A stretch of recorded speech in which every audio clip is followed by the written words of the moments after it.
Assalamualaikum dan salam sejahtera. Berikutnya, cikgu tunjukkan bagaimana peredaran darah dalam jantung. Sebelum itu, kita kenal pasti dulu bahagian-bahagian jantung dan maklumat yang berkaitan dengan jantung. Okey, mamalia termasuk manusia mempunyai sistem peredaran darah dipanggil jenis ganda 2. Apa dia? Iaitu darah mengalir masuk ke jantung sebanyak 2 kali. Berbanding dengan ikan sistem peredaran tunggal, iaitu jantung hanya mengalir masuk ke darah mengalir masuk ke jantung sebanyak 1 kali.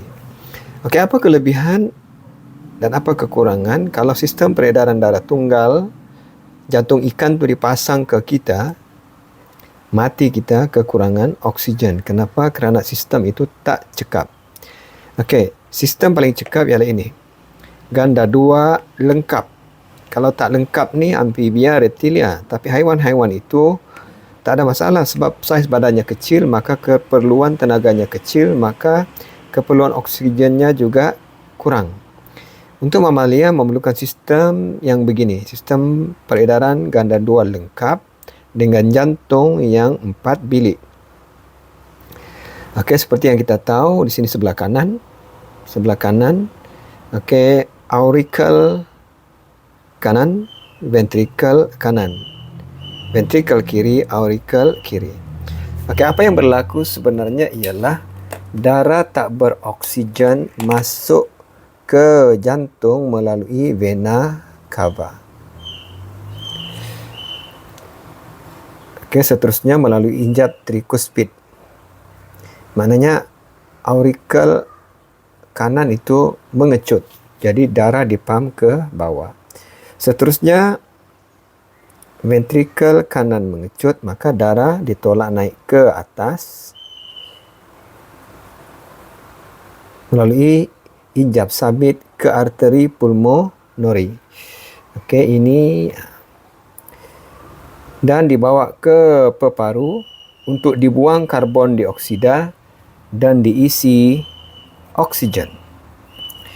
Jadi darah yang datang itu ialah darah yang beroksigen tinggi, maka warnanya merah kelam.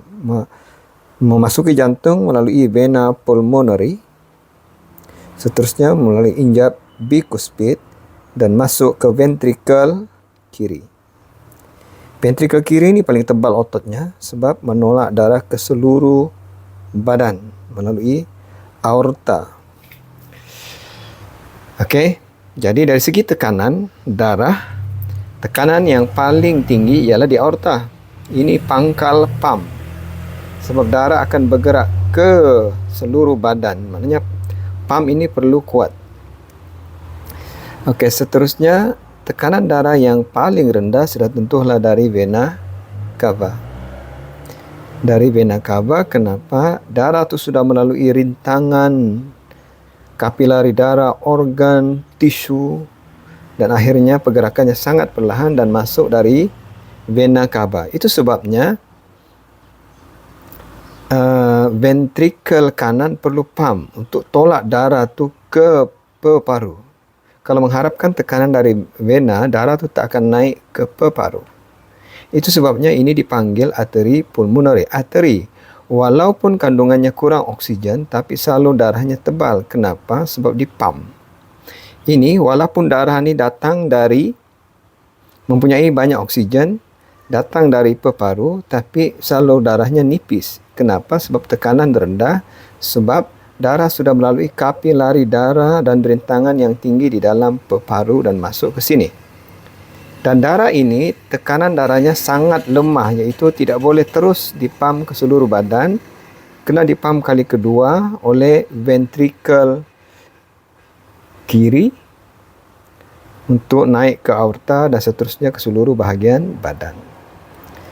Okey, itulah cerita lebih kurang pergerakan darah di dalam jantung.